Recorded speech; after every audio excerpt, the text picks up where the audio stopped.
Well, hello! I thought I'd do something different today. I've done 2 top 10s, and instead of doing another top 10 or, whoa, a top 16, I thought I'd talk about some upcoming things for 2020.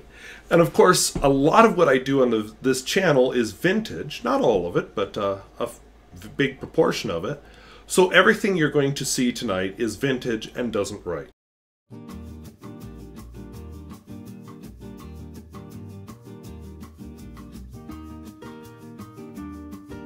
If videos like this interest you, where I talk about fountain pens both new and old and at all price points, I would invite you to subscribe. And I'm just curious, do you ever repair vintage pens? Do you have an interest in repairing vintage pens? Is there something I showed you tonight that would be of interest to you? You know, something I should push to the front of the line? Let me know down in the comments. So, these have been building up for a while, and let's just see how some of them are junk and some of them are treasure. I had a small kerfluffle there when I realized this camera wasn't even running because somebody forgot to turn it on. But let's dive into it. So my first pen I have here is this Stylus. Maybe it's pronounced Stylus. I think I'm going to zoom in a bit just so I can take advantage of the light. You can see the spread. Let's zoom in. In fact, let's get the icky background out of the way and just focus on pens. Put this back down at my more comfortable setting. Okay, so this first pen is a Stylus, Stylus. I did know how to pronounce it at one time. Comes in, I don't know if it's an original case, but a case. And yeah, it does seem to be a bit bent. Yep, the pen body is bent. It's like it got a little toasty somewhere. And I can see here around the ink window where it's a little separated on one side and not on another. So this will be interesting. I haven't tried to use the piston yet, but it is a piston filler. Stylus nib. And of course some branding on it. So I don't know that I will ever get this pen working. It's going to be, well, a lot of soaking to begin with, I think, because there's a lot of ink just dried in it. But like I say, I think this pen got a little warm and a little bent during its life. And that's part of the risk you take with vintage. Not everything I'm going to show you tonight will ever be able to write again. My next one is close. I repaired the nib unit. That is working. That is clean. Mainly it just needed cleaning. Our barrel is faded ebonite. A cap that had lots of ink in it, but I got it cleaned out. Again, faded ebonite. You can see the original color of the ebonite there. And this doohickey, which was my biggest holdup, I think I'm slightly off from where I usually am. I'm not sure. But anyway, I knew these slats would come in useful someday for something. This is usually a captured converter, and I've struggled on some pens to even get it out. But this one, I was able to unscrew it. But just to give you a notion of what this pen will look like, when I finish everything, it will look like that. So hooded nib, which I'm totally okay with. What I need to fix, I just need to find some rubber gaskets. I need to fix that. So it's a matter of locating a few rubber gaskets. So I've made great progress on that. That is a Centropen 10010. In fact, the video description names all these pens. My next pen is another one that I'm getting close on. I grabbed everything but the pressure bar. This is a Parker Challenger. I think the finish is beautiful. Not 100% sure of the age of the pen, but perhaps the clip gives a clue. So it's a button filler. The pressure bar is still laying where I'm working. I've got most of it fixed. When I get some time, I want to resack it, but before I resack it, I've got to get the remnants of the old sack off, and I just haven't made the time to do it. And that can be annoying. So, I'll get to it when I get to it. You know, it just takes some time and willingness to put up with that sort of tedium. Moving right along here, I have a Centropen 3770, a Techno export. So I have the feeling this was made for export. I don't know. I'll have to look up the history of that. It looks like I could clean up some of the tarnish. I'm one of those restorers that doesn't mind letting some signs of age remain. We've got a kind of like the Kaveco V nibs, actually. And that same kind of captured converter, except the difference is I can't unscrew this one. And I also need to replace the seal on this one, but I can't figure out how to get it out. So that one will have to wait for a future time. You'll see that with this same type of converter a few times tonight. My next pen is actually from Czechoslovakia. I'd never heard of this brand before, but Czechoslovakian. I have a loose trim ring here, which I'll have to deal with. It's an Ocean 52, which you can see. Oops, I'm trying to read what it says there.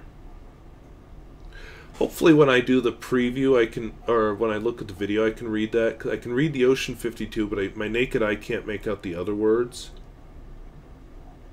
So, anyway, when I get it on the computer, hopefully I can. Oh, actually, one of my students showed me this trick. Let's see if it works.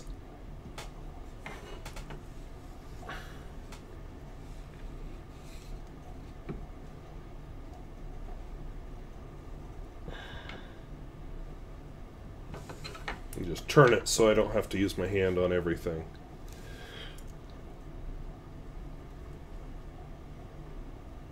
Okay, I'm trying to remember what she did. Okay, this is it. She zoomed.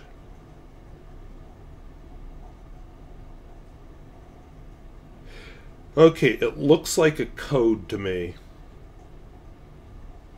I'm not any more enlightened than I was before I tried this. So, okay, so Ocean 52. But are you ready for a surprise?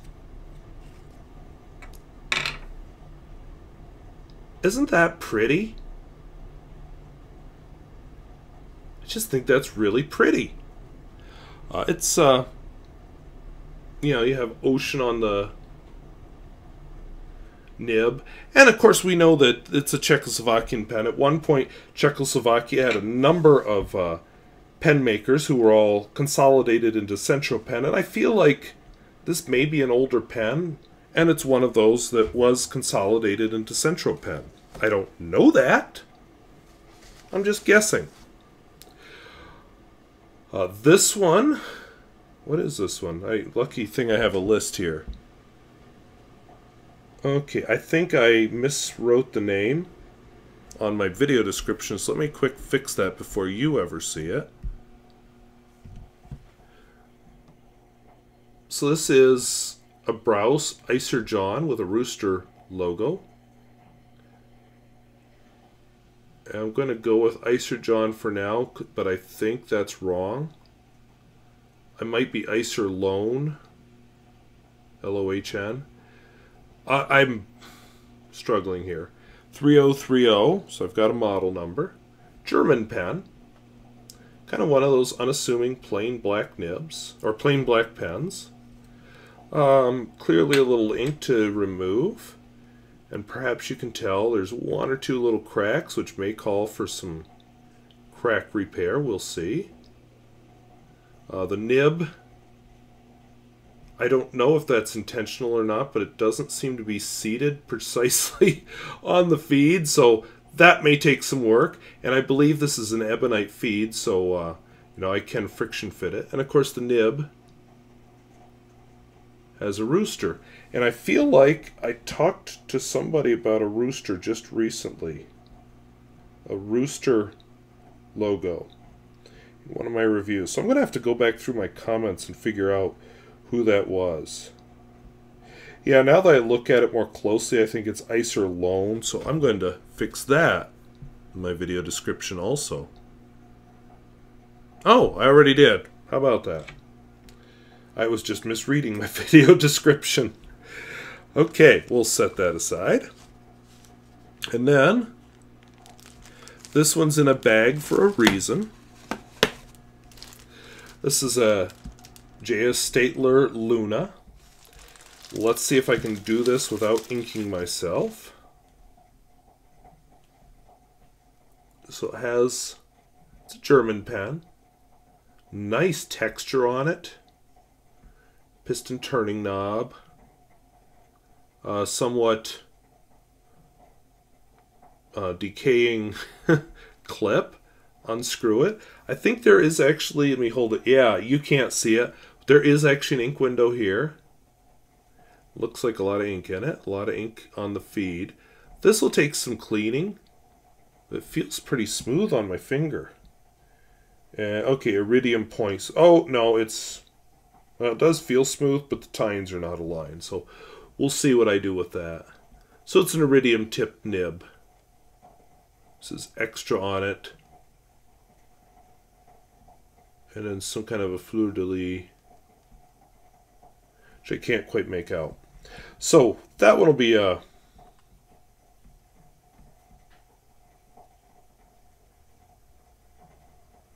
You know? Well, no, no, you don't know. Anyway, this one will be a project for future days. Somebody has to love these pens. It might as well be me. Plus, dirty little secret, these are a lot cheaper than the fully restored ones or the new ones. Just not everyone's going to be a success. Well, this one is kind of cool. I will admit, on first sight, I thought Rex pen, but that's not a Rex pen clip. As I look at it more closely, it's a J-S-H-O-U-T-E-N. J. Schouten, which I believe is German. Piston filler again. Open it up. I think a little cleaning. I believe this is a steel nib. Nothing wrong with that. In fact, what's it say?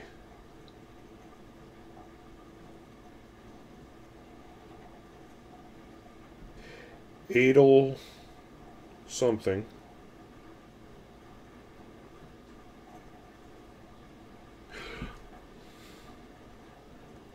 Okay, we'll do this for posterity.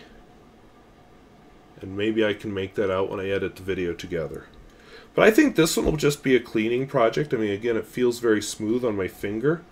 Unlike the other one, the tines are aligned. So I think just some cleaning. We'll see how well the piston seals. I may have to replace some seals on the piston. I'll definitely have to grease them, if I can get it open. This is a East German Markant. You've seen this one before in a preview of coming attractions because there's a bit on it that I haven't figured out how to fix yet. I almost want to call it a Markant 2000. Markant. I love that 70s look to it. So the bit I haven't figured out... Oops, don't roll away. Right in here, that little piece down here should be up here on the piston. It's somehow come loose. I gotta figure out how to reattach it. But in order to do that, I have to get this thing apart. And again, I can't seem to unscrew this, and I'm scared if I try too hard I will break it. I am going to show you a dreadful failed repair here at the end of the video, which is part of what makes me a little gun-shy. My next pen is in the box. Staedtler. Oh, what's that? Another black pen that he likes. Pretty simple branding. Ink window. And is this a gold or steel nib? Oh, this one's gold. This has a gold nib with misaligned tines. And I can feel it on my finger that they're misaligned. So that's one I will have to fix. I feel like this one will be mostly cleaning. And again, who knows about the piston? I'm going to try for some of these, perhaps not all of them, to do a video, especially if I can focus on just one aspect of repair. You know, I'd like to do a few videos just on pen repair. Not that I'm an expert, just that I want to. Okay, this is one that, while setting up for this video, I kind of forgot I even had. Don't remember buying it. I can't find any record of buying it, yet here it is. So it's got a little crack here in the lip of the cap. We got the... What brand is this? I don't know from the outside. We'll unscrew this. That's certainly different. What do we do with it? Press it? No, you turn it. And I don't know how well this one holds water either. We open it up. And then we look more closely. And it's a Parker nib. So no branding on the pen. I don't know what the heck it is. Because as far as I've ever seen, I've never seen a piston turning knob like this on a Parker. I don't know that they ever did piston fillers. I also see that the piston is going to need new rubber gaskets. So I'll have to figure out how to get in there. But yeah, I've never seen anything quite like this, and there is no branding on it. Nothing on it says Parker, except for the nib. You know, even when Parker didn't do the arrow clip, they would usually write Parker on the nib, so I think this is a Franken pen. I don't know what else it could be. Now this one, it says Senator 210, but I reviewed that last year. This pen turned out to need a little nappy nap. And then I kind of forgot about it. So this will be a priority. Yeah, you can see the ink all over its body. This one was... ew. I mean, I get why people are selling them like this. It's cheap and people like me will actually buy them. But anyway, what this pen is, it's a Svandstrom's, which I may have mispronounced, Svandstrom's Royal, oops, which is a Swedish pen. Now, I had help from a Swedish viewer who told me that not many Swedish pens were actually made in Sweden. So it probably was not made in Sweden. Oh my gosh. Yeah, I got blue on my hands already. But anyway, the nib, other than the tines not being aligned, the nib looks interesting. And it's just a warranted nib. So, oh yeah, I got more blue ink on my hands. So, that's one I am very curious about. But again, I bet the piston seal isn't very good. Just kind of have that feeling. So I may be buying a whole bunch of rubber O-rings soon. After that, I have I've shown you this. I purchased this in Dickinson, North Dakota. It needs a new sack, some corrosion. I don't know what to do with the pen body. Oh, there's a brand name. Something Ilo Pen Company. Stylo, I would bet. We've got a crack in the cap. And I don't like glass nibs anyway, but I feel like this would be a good toy. A good one to do as a video. So then I have Centropen 1320 written here. Only it's not there. Let me use the magic of video editing and see if I left it in the over on the other side of the room. Alright, I am not seeing it.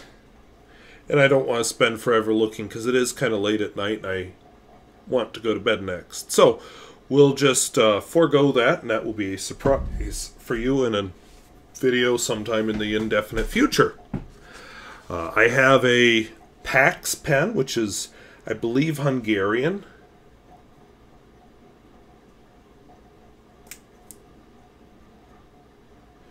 May also need some crack filling, I don't know yet. Definitely some wear here. The nib looks an awful lot like a Parker 45 nib, but it doesn't unscrew. And that wants to unscrew, so that's useful to know. It's a piston filler. I'm not going to force it because it doesn't want to move. So it may take some judicious soaking. But anyway, that's a Pax. We have... This will be an interesting one. This one's almost ready to go. This is a Flaro Vegas. This is the one Romanian pen in my collection.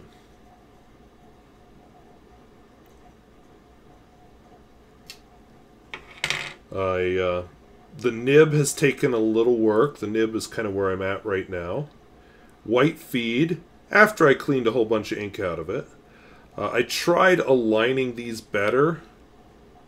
Having some trouble doing that, so I'm going to wait and see how it goes. When I open it, yep, that same captured converter that they seem to like in the Eastern Bloc pen making world. It does look like it has a decent seal, so I'll be curious when I try to fill it how it does. But again, if I don't like it, it doesn't really want to come out. I may be able to grip these two, especially if I buy some rubber to grab them with, and pull them out if need be. But I'm going to just see how it does without doing that. The tines are just about aligned. Needs a little work. But this is what I'm curious. I don't have high hopes that I'm going to be blown away by this pen, let's just be honest. But it's certainly unique. And speaking of unique, one of my things, I've said it would be fun to have a pen from every continent. I feel like Antarctica is not a possibility, but Africa, South America, and Australia are countries I'm waiting on. Supposedly, I have an Australian pen in the mail. It was shown as delivered, but it was delivered to an address in New York, so I'm hoping I just got the other guy's tracking number. We'll find out when I'm able to get to the post office on Friday. But I have now added South America to the collection. This is a Muñeca fountain pen. I'm going to say Muñeca 55 for lack of anything else. Looks very Schaefer-y. I want to clean the outside of it a bit, but let's see, is a screw? There we go, just friction fit, okay. So definitely inspired by the Parker 51. So that probably means I have to unscrew here. Ah! And we have an aerometric converter. And it actually looks like it's in really good shape, so I'll bet if I do some cleaning, you may be seeing an Argentine. I better figure that out before I do the video and insult the whole country of Argentina. Anyway, whatever you call things from Argentina, pen. But I couldn't stop with one Muñeca. I had to get a... What is this one? A Wembley, which doesn't sound very Argentine to me. This is a Wembley pen, but then here it says Lao, which doesn't seem very Spanish. And then here we have, let's see if we can make this out together. I waited to film this.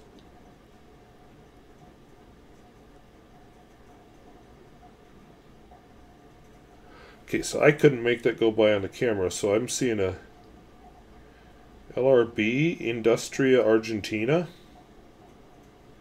I don't know where Wembley comes from. Again, a Parker 51 sort of a look.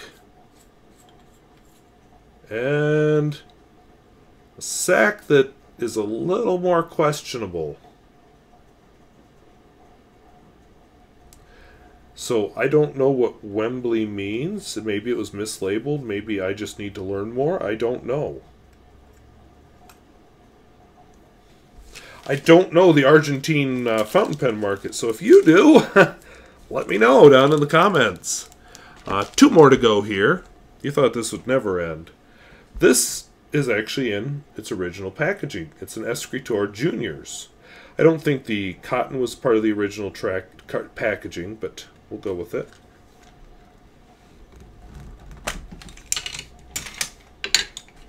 Oh, and it's got some literature. I will do the literature when I do its first impression. Cartridges, which when I hold them up to my light, look about only a quarter full, so they're very dry. Probably not worth bothering with, so it must be a cartridge pen. And to look at this mess, not a standard size either. So I may be looking a bit, that was tight, to figure out how to fill this. And who knows, maybe I'll just reconstitute the cartridges. Do I dare? Yeah, and no converter provided, but definitely a thingy for it to sit on. So that may be worth experimenting with. I may actually find a converter that sits on that. Again, a prize among my pens? Absolutely not. But certainly interesting and unique. And second to last, a couple of weeks ago I did a video where I reviewed a Pevdi, and in the comments people said, "Dummy, that's a Parker 45. So either Parker has been counterfeiting Pevdis, or a Parker 45 accidentally got sold in a Pevdi box. But this, I'm much more certain, because I pulled it out first to look, is actually a Pevdi. Very nice packaging, by the way. These cartridges, once again, are only look about a quarter full, so they're vintage. We won't be using them. This pen, I can't remember if it was a pen or a pencil. Oh, it's a pen. This pen certainly looks interesting. You know, that's pretty standard how a ballpoint operates here in the US, or apparently in Hungary.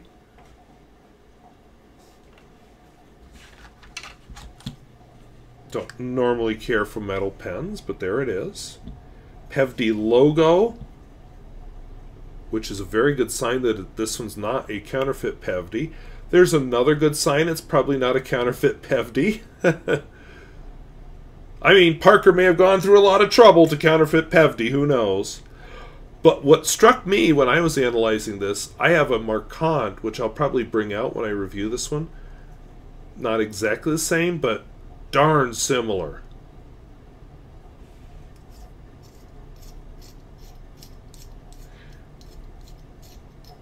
And I'll have to find a converter for it.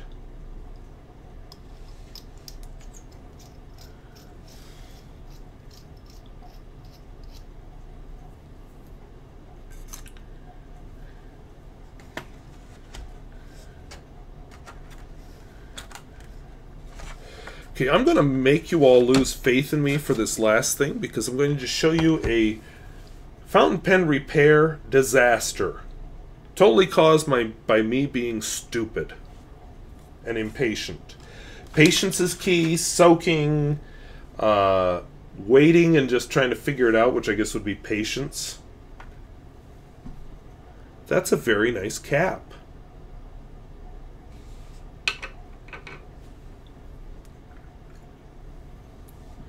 What a beautiful nib. There was nothing special on the cap, actually. I was just saying that to build up the suspense. And this nib says Noir X, and it's a 14 karat nib. I think 14 karat. Yep, 14 karat. Just says Noir X twice. Brand I've never heard of. Feels like it has a little bit of bounce, but it's not really a flex nib.